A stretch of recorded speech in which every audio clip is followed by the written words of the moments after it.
So welcome everyone to this interview. This is the first episode, the first interview of a series of interviews that we are going to have about the history of privacy and data protection law.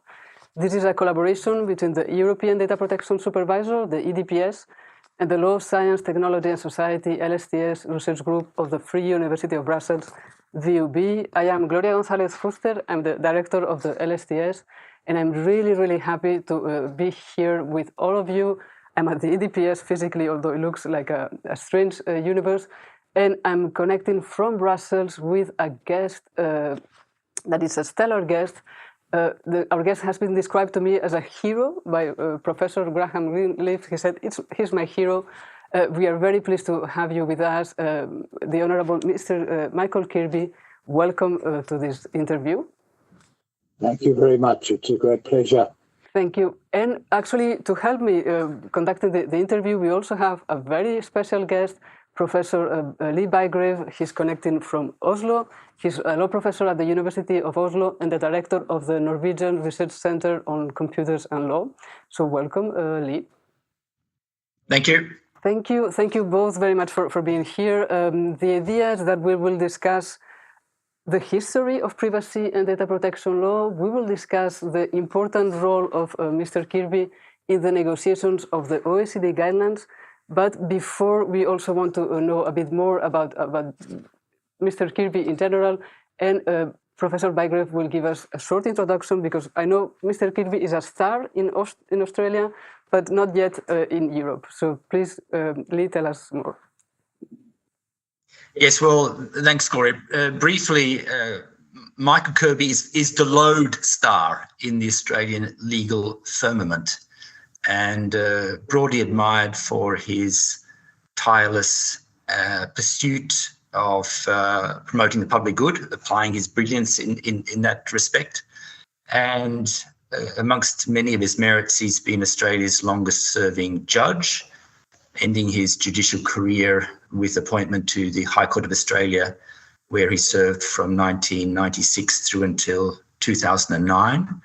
He's also been deeply engaged in law reform. He was indeed the first president of the Australian Law Reform Commission, appointed back in 1975. And he has had significant roles internationally. For example, he served as the president of the International Commission of Jurists, and has carried out various assignments for the United Nations. And then there is his work naturally within the aegis of the OECD, which is a central part of the reason for this interview. Thank you very much, Lee, for this introduction. So I turn to Mr. Kirby. We will discuss the OECD negotiations, but before to situate a little bit your life, which is such an impressive life, I was wondering if you could tell us a bit more about your early life. And we're always very curious to know, how do people end up in the privacy field? And actually you ended up in the privacy field when there was not even a privacy field. So you created a privacy field. So could you tell us more about that? Perhaps your early life. I think you were born in Sydney in 1930. Sydney is very far away from here. 1930 sounds very long time ago. Could you just bring us a little bit back to that moment? Well, actually, I'm a baby because I was born in 1939, at the cusp of the 1940s. Therefore, I'd rather emphasize that I was a child of the 1940s. That's when I was educated in public schools in Australia. I went to the university. I took a big role in student politics. I was a troublemaker from the beginning, trying to stir up interest in basic rights.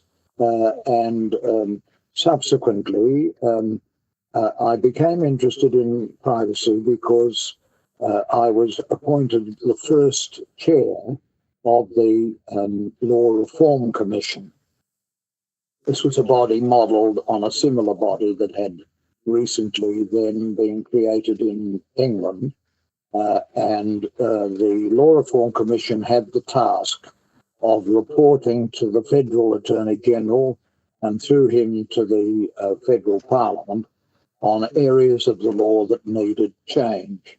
So the work which we got related to dealing with First Nations people, with disadvantaged minorities, and also with fundamental questions such as the protection of privacy. And so we received the reference, we got to work, and at that time, a number of bodies in Europe had begun looking at the issue.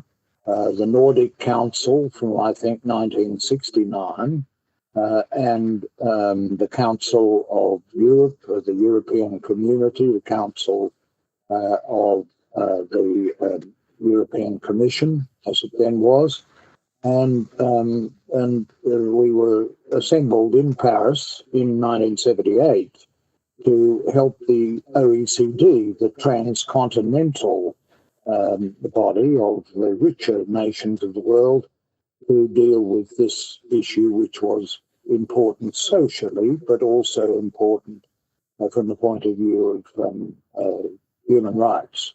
And that was unusual because the OECD didn't generally get involved in issues that might be called human rights issues, but this was a mixed economic and human rights question, and that's how I came to be elected as chair, and the rest followed. Thank you very much. You gave this wonderful summary of so many developments, and I was wondering how normal was it, or how normal is it that so immediately this international cooperation surfaced? I think looking at these developments, it looks like everybody was connecting with each other. I think you were then doing this study in Australia, and like very naturally or automatically, you were in contact with the Nordic countries, with the Council of Europe. Could you tell us more about how did this happen? You didn't have Teams, of course, no internet. How did all this work and all these connections operate? Yes, well, Vladimir Lenin taught that the enemy to action is the blank page, and that the person who writes the first blank page profoundly influences intellectual developments that follow from there. Now, those who wrote the first page here were the Nordic Council, the Council of the Nordic countries, who are often ahead of the game in matters of fundamentals. And they developed principles, they developed local laws. Sweden developed a very early law on data protection. And these became of concern, I think, fundamentally in the OECD, because the Americans at the time were very concerned that this was a development of human rights issues of the information technology that might affect the American primacy in the technology, that it might be a European plot to try to make the sale of American technology more difficult. And so that led to the Americans having an interest to raise the issue in the one body which had many European links, the OECD in Paris, and that led to the decision of the Council of the OECD to authorize an expert group, and that expert group contained many of the leaders of the Nordic Council and leaders of the European movement for the protection of privacy. And the Americans didn't want to have a European as the chair of the OECD expert group. The Europeans didn't want to have a North American as a chair of the expert group. And I was there because we had been given this task by the Attorney General of Australia to develop laws on this. And so the chairmanship fell to me, and that was a great opportunity for me to become involved in an intercontinental development of legal principles. Lee, do you want to ask something now? Yeah. So, I mean, I guess what you're indicating, Michael, is that you were in a sense called in not just as an expert, but also some sort of honest broker to negate possible tensions between European approaches to this area and American approaches to this area. Not quite. I don't think I was a sort of antidote to the American hegemony. I was there because we had been asked by the Federal Attorney General, who was a very forward-looking person, Robert Ellicott, you see, and he wanted to develop an Australian law on this. And when we got that task, we became aware of the OECD principle, or the OECD interest, and Australia was a member of the OECD, which at that stage was a much smaller body. I think it only had about 23 member countries, and now I believe it's something closer to 40 countries. But it was fundamentally European countries, North American countries, and Japan, Australia, and New Zealand. That was it. And so when I went there, I had no notice or knowledge. I didn't have to do any lobbying or dirty my hands in negotiations to try to get the job. It fell to me. I suspect that being a judge, as I was then, might have helped, that they thought, well, this is a person who can chair a meeting, and also, we hope, will be a bit fair as between the competing interests. And so it turned out. We were very lucky with the personnel who took part in the OECD expert group. Some of them had been already trained in the Nordic Council. Many of them had already been trained in the Council of Europe, and many of them had been involved in early developments of the European Economic Community and later the European Union. And so it was the OECD, which was the overarching body. If you leave aside UNESCO, the issue had arisen in UNESCO, but not much had been done. But the OECD was very keen, because the Americans were very keen, to get something on paper that would ensure that whatever was developed, and however it was enforced, that it would not really disturb the very rapid developments at that stage, 1978, in the economic, in the informatics technology. And so that was the issue, and we had a brilliant leader of the American delegation, William Fishman, a federal official in Washington, and a brilliant leader of the French delegation, Louis Joinet, who later became one of the most important of the United Nations special rapporteurs on many subjects. And they were equally brilliant. They were quite combative. They were very hardworking. Keeping everything calm was not always easy, but we got to a point of respect for each other and an understanding that this was an issue that crossed borders and that could not be solved by a purely national regulation, because the technology was trans-border, and that led to the willingness of both sides to try to find common ground. And my job was to try to give expression to that common ground, and that is what I had to do without the benefit of a computer and without the benefit of daily drafts. I used to go back to my little hotel near the Chateau de la Muette, the headquarters of the OECD in Paris, and I would write out the principles as they were emerging in printy writing, that is to say, not cursive, as I had learned in school, but a sort of typewriter printed. And then the next day I would bring that would be photocopied, and that would be shared on the table. And that was the way, without Dr. Wang's technology that came later, how everybody at the table had a draft. Now, the French didn't like the fact that the draft was only in English.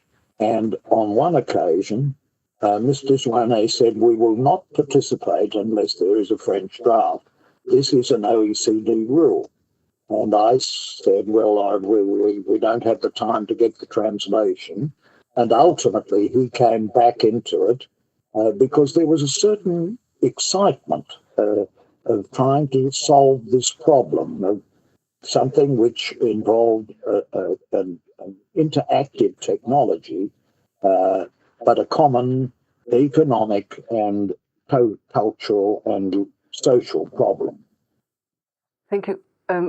So you mentioned there were many reasons why you actually became the chair of this group that was negotiating the guidelines, but one of them were already your skills as a chairman, and we have found some description of your work there. I don't know if you are familiar with this, but we can now have access to the telegrams, the cables that the United States mission was sending to Washington, D.C., reporting about the progress of the negotiations. And they talk about you, so I will take the liberty to quote a little bit those telegraphs. Oh, this is good, because I never heard of this. Okay, good. So I can tell you they were very happy with your first meeting in April 1978. They said, "Mr. Kirby proved to be an able and efficient chairman.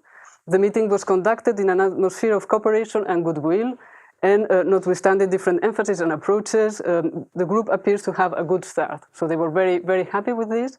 And then in July 1978, they were also happy, but they were somehow impressed. So somebody called Kennedy Minute wrote, "Mr. Kirby continues to be an able, effective, and firm chairman, although he is austere and at times tends to be authoritarian." I quote, I wouldn't dare to say this, but they sort of like the fact that you were authoritarian, because they said, well, there were some difficult moments, some moments where the secretariat was mentioning something about taking some holidays because it was the summer, and you managed to actually, yes, keep everything firmly. They said you had a no-nonsense attitude that they really appreciated. So congratulations, I would say. That's very interesting to hear behind the scenes. But in fact, we kept friendships long after the work of the OECD committee was finished, which was in 1978 to 1980. The guidelines were adopted by the Council of the OECD in 1980. But I still make contact with Bill Fishman. I still have emails with him. I call him Zaidi because he's a Jewish American, and that's the word for grandfather. And he's very proud of his grandchildren, and we keep in touch, and we talk about the good old days at the OECD. Likewise with Louis Joannet and with Judge Fraser from Sweden, Professor Bing from Oslo, and many other very interesting and able people, including from Japan and Canada and many European countries. So it was a good exercise, and it taught me how to handle the problem of multinational consultation and agreement. And that's what we've got to do in this world. The world of nuclear weapons and of wars and pandemics, we've just got to find ways to get agreement. And that involves mutual respect, care and professionalism, which I hope is the sort of thing that judges in all our countries can bring to bear on the exercise. Indeed. Yeah, there's as you've indicated, you were surrounded by some very important and capable emerging experts in privacy and data protection. For example, Louis Joannet, representing France. There is one person that certainly Gloria has sort of identified, a woman, Alice Frank, about which there is not so much public information, and but apparently she has an interesting background, and was quite a talented person. Do you have any light to shed on her? I certainly do, because I kept in touch with Alice until her death, I think 2 years ago, and I think she died at the age of 104.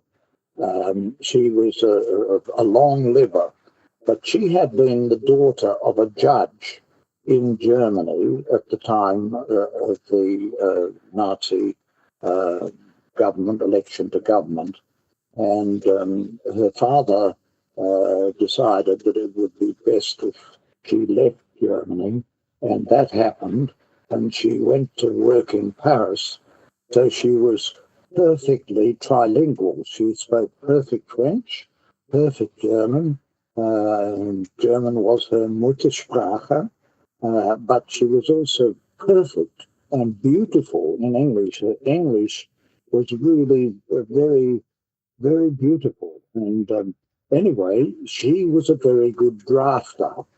And we often reached a point where there was a seemingly insolvable problem between the competing viewpoints.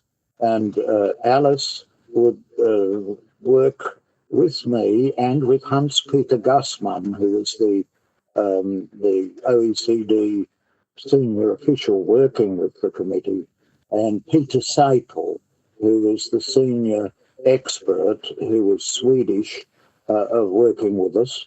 And that little secretariat had to put the concepts into writing and do it in a way that was comfortable in English and French. And Alice was just magnificent, and she was such a lady. She was a real old-fashioned European, Jewish, German, French lady, and we remained close friends, and I would keep in touch with her every year for her birthday. And I really loved Alice Frank, and she was another one of those who suffered greatly in the war, but she turned her suffering into service for humanity, which is what we should all be doing. Thank you very much. Now you mentioned these seemingly unsolvable tensions or problems that you did encounter at some point of the negotiations. What would you say in retrospect? I know it's maybe difficult now to remember, but do you remember something that where the conversation was really difficult?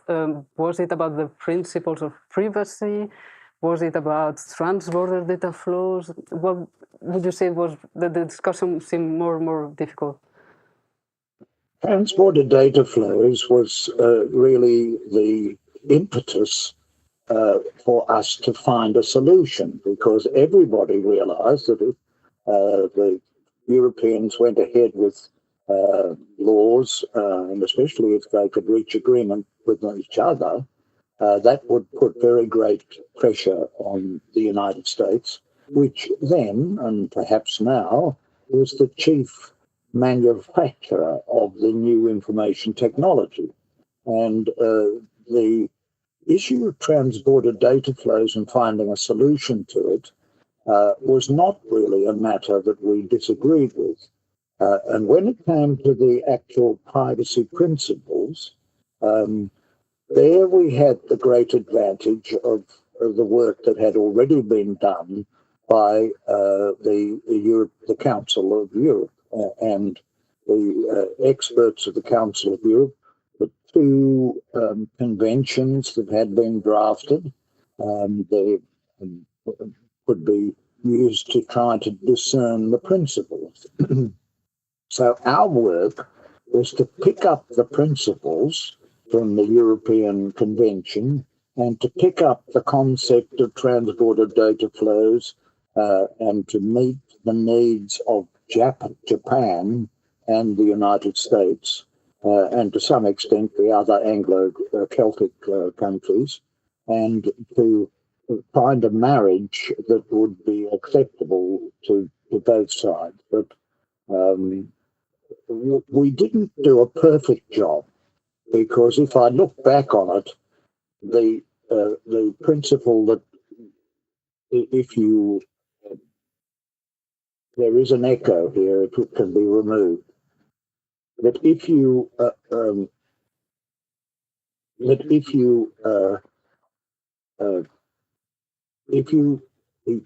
receive personal information, you can only use that if you store it with the approval of the data subject or with the specific authority of law. And the problem with that principle, and it's still a problem with that principle, is the problem of search engines, because you can get personal information for a particular purpose, and if the principle said, well, you can't use it for any other purpose, then that would have been to forbid the use of the information technology. So that is an issue which didn't loom so large in our discussions, but is a large issue now for the survival of the basic principles.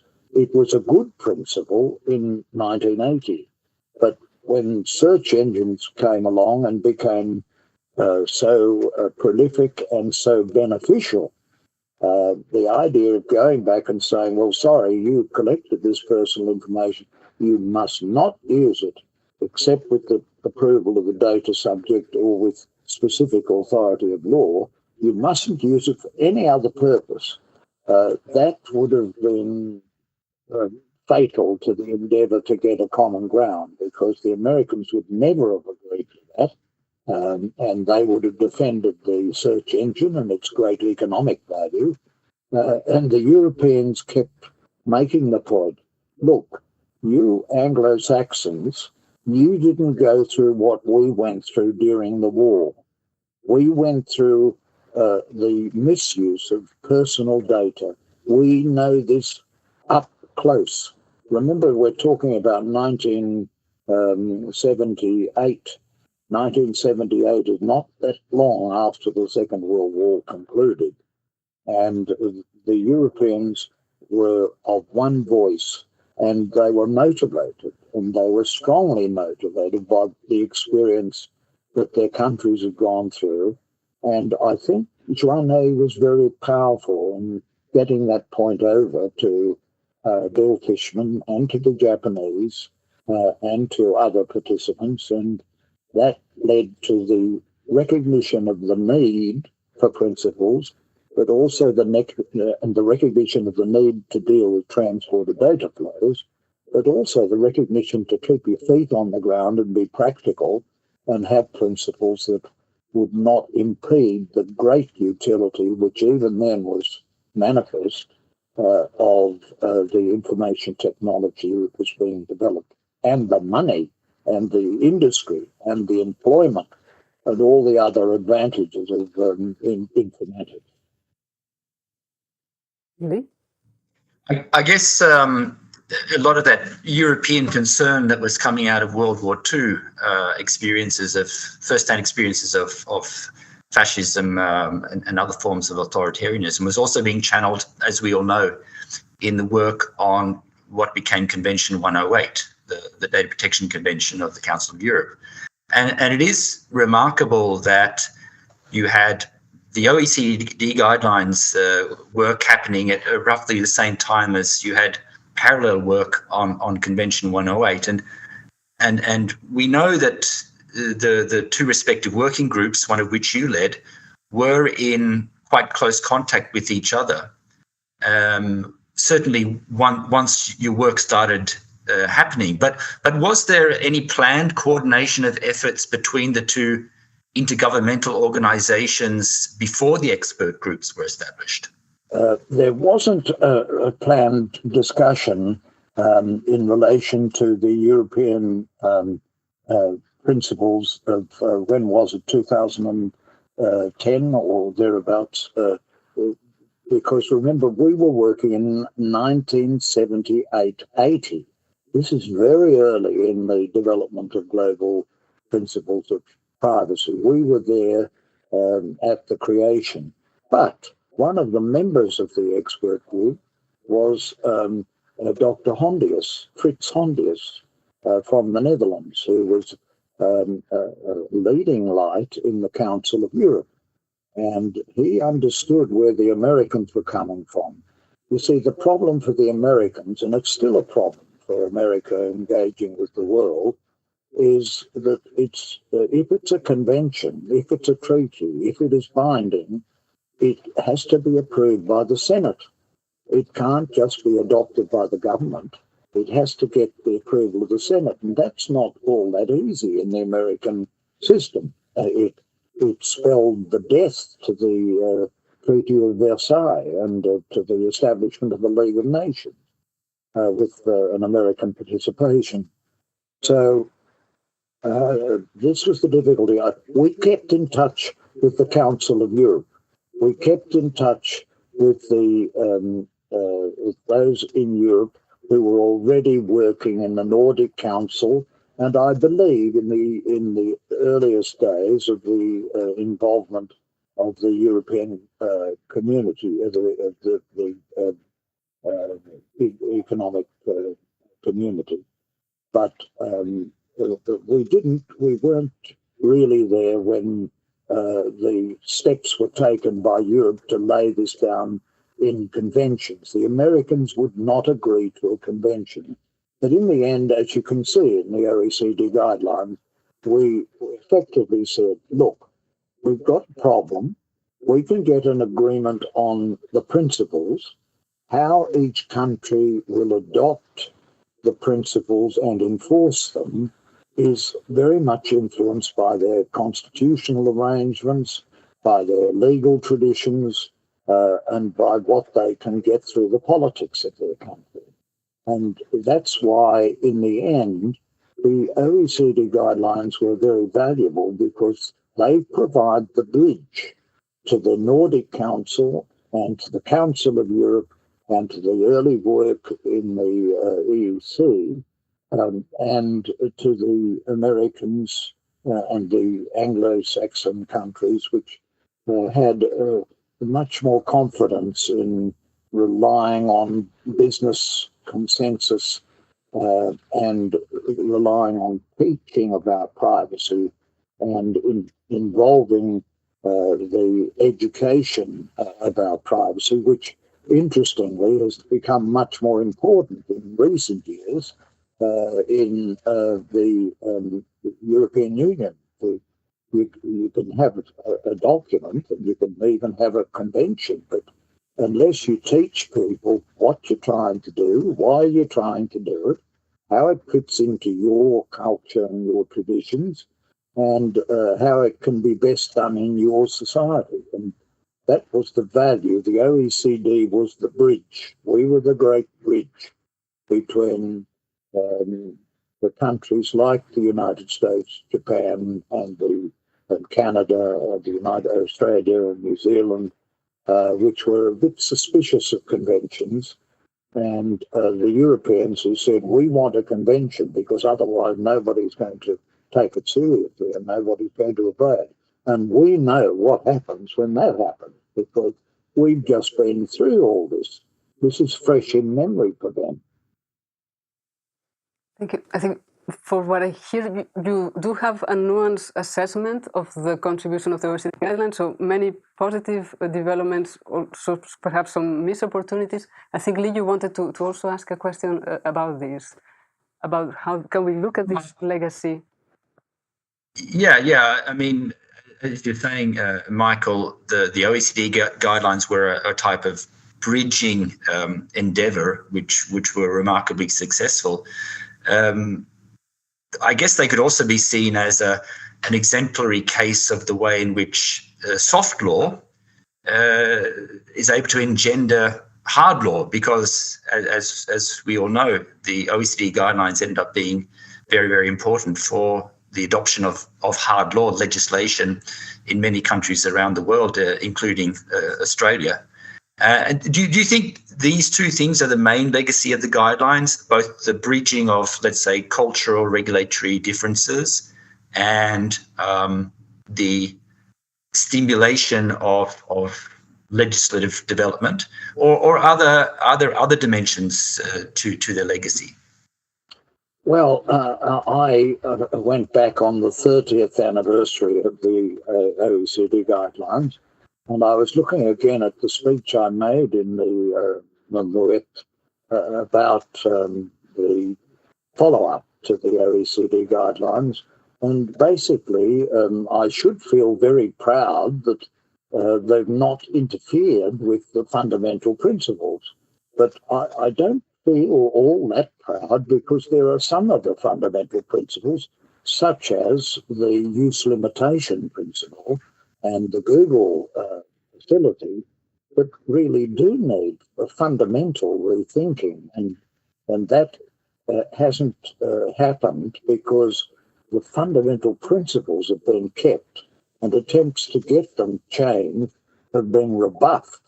And so the real question is, have we frozen in time, circa 1979, 1980, principles which were right enough for that time, but which we should have been more open-minded and more flexible and more willing to rethink them? Now, in my own country, in Australia, the OECD guidelines are there in the Australian Privacy Act. And similarly in New Zealand, they're there in the New Zealand Act. And they're in the Japanese Act. And they're in the Netherlands legislation. So one of the disincentives to going back to fundamentals and starting afresh is there are so many parts of the jigsaw that are in place that that's a big reason for leaving well alone, if you can. So I'd like to say we fixed everything up for the world forever, but unfortunately the nature of the world is, and particularly in this area, and particularly of this technology, that it keeps jumping ahead. Now we're in the age of artificial intelligence, and there are thousands of articles in learned journals, and judges all over the world are talking endlessly about how this is going to affect judging and the judicial branch of government.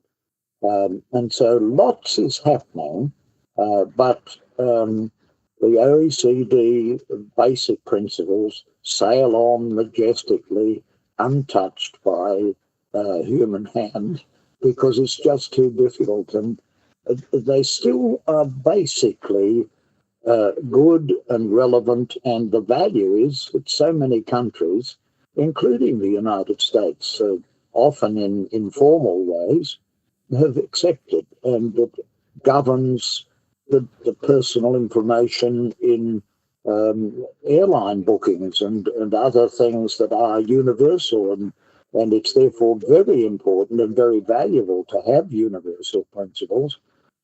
And they are successful because they were borrowed from the Council of Europe, and the Council of Europe had borrowed them from the Nordic Council, and the Nordic Council had borrowed them from the Swedish Act and the early legislation in Nordic countries. So this is a way that it has a genealogy, it has a history, and it's part of the history of humanity. And it's very good, but it's not the last word on all the issues of technology. And I think we need a new expert group of the OECD, and I'm offering free of charge to come along and chair it and get them back to moving. But we would have to find a Louis Joinet, we would have to find a Bill Fishman, and we would have to find the politics of that time. At the moment, the politics is very difficult, as we all know, and it's amazing that so much has been achieved, but that has been achieved because of the genealogy and because of the need for some guiding rules which will help the countries deal with the social problem, which is the misuse of personal information and the damaging and dangerous misuse of it, which was part of the motivation of those who were sitting around that table in the dungeons of the OECD in the district of La Muette in Paris. Thank you very much. I think it's very interesting because you're at the same time saying this genealogy is very important and it has been really playing a very important role. But at the same time, we should not be obsessed with just preserving some old principles because they are old principles, or that we always have to keep thinking about, are these still the good principles? This is the message that I get. I hope I get it right. Michael? Yes, I think you've got it right. Okay. Michael, I don't know if you have still questions about the OECD guidelines, because we are slowly approaching the end of the interview, and I had a very broad question, which is really about how do you perceive the importance of privacy in your life. I know you have been working actually on many different subjects. Privacy is one of the big subjects, but there are many, many more. You have been carrying a lot of fight, doing research, acting as a judge. How do you situate privacy in all this? I'm tempted to say it's privacy the most important. I'm sure it isn't. I'm sure everything is important. But how, when you look back at your life, you say, well, privacy was really one of the main issues, or we cannot separate issues? What is your take on it? Well, one matter that was never discussed at the OECD table, or indeed in other environments in Australia at the time that we were working in Paris, 1978 to 80, was my own privacy and my own sexuality. Because at that time, in accordance with the norms of the society, there was a deal. And the deal was that the police and others would leave you alone so long as you never revealed your sexual orientation. If you kept quiet, if you pretended you were ashamed of it, you'd be left alone. And so that was the rule that I observed. But in the end, it was my partner, Johan, from the Netherlands. He said, you Anglo-Saxons, you're so polite, you're so courteous, and then you stab others in the back. Whereas in the Netherlands, we're direct. We'll call a spade a spade. And it's time that we were open about the issue of sexuality. And I said, oh, what about privacy? He said, hang privacy. We owe this to the next generation. And unless we're truthful about this issue, it'll remain a burden on the psyche and on the society, and therefore we should stand up. And so in the end I did so, and I believe I'm the first judge of a final national court in the world who was open about my sexuality, whereas I know myself, I mean, this is quite a common issue. Some reason lawyers, they seem to have a lot of gay people, but whatever the reason, it's now out on the table. So that was a case where I understood the protection of privacy, but I also understood that sometimes that was used as a cover to prevent progress.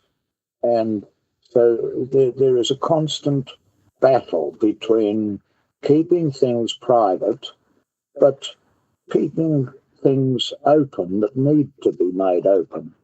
And that includes sometimes things that people are a bit embarrassed about, or a bit ashamed about, or their family is anxious, or the church is calling them abominable, and so on.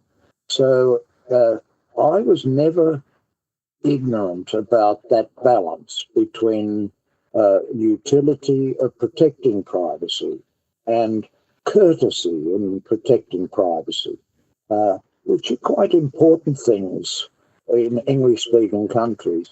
There's a saying that the greatest dream of an Englishman is an empty railway carriage, where he will have complete privacy.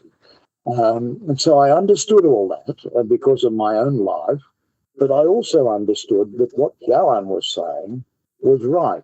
And we've been together for 55 years. He was saying, unless we're open, it'll never change. And we owe it to young people to be open. And so that's what we did.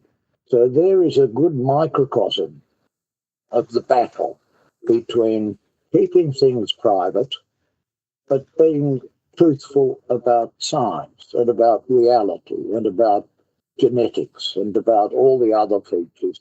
And so I'm really a so-called privacy expert, but with a nagging doubt in my mind that too much privacy is not a good thing, and too little privacy is definitely a bad thing.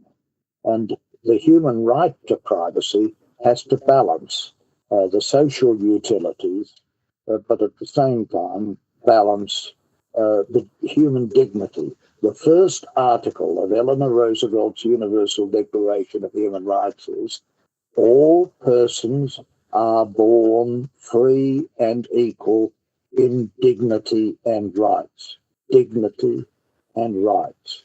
And human dignity includes this internal aspect of your inner being and your essential humanness. And that's where privacy comes in, and still it's important, and still it's under challenge by the technology. Still there is work for the European institutions and the global institutions to do, but there is a balance to be struck, and that balance will not be the same forever. It needs to be constantly monitored and constantly reviewed in harmony with the culture, traditions, and laws of each country involved. Thank you very much. I think that's a wonderful conclusion. I don't know if Lee wants to add something. No, I fully agree. That was a wonderful conclusion. So thank you very much for sharing your thoughts about the value of privacy and also the inherent tensions that protection of privacy will always throw up. Thank you very much. Thank you very much for having me on this program, and I feel privileged at a very great age to have this opportunity of a conversation. But don't forget my open offer to come back to the OECD, to go down into the dungeons of the conference halls where I worked so hard with Vrije and with Fishman, and to get back to work on what has been one of the most important activities of my long life. Thank you very much. So with this, I will thank you both very, very much. I will also thank again the European Data Protection Supervisor for hosting us here, for making this possible. And with this, I send my best wishes to Sydney, to Oslo, and I tell the audience, let's meet again for the next interview, where we'll be focusing on Convention 108 and the discussions around Convention 108. So we will keep having these discussions. Thank you very much to both, and take care. Bye. Au revoir.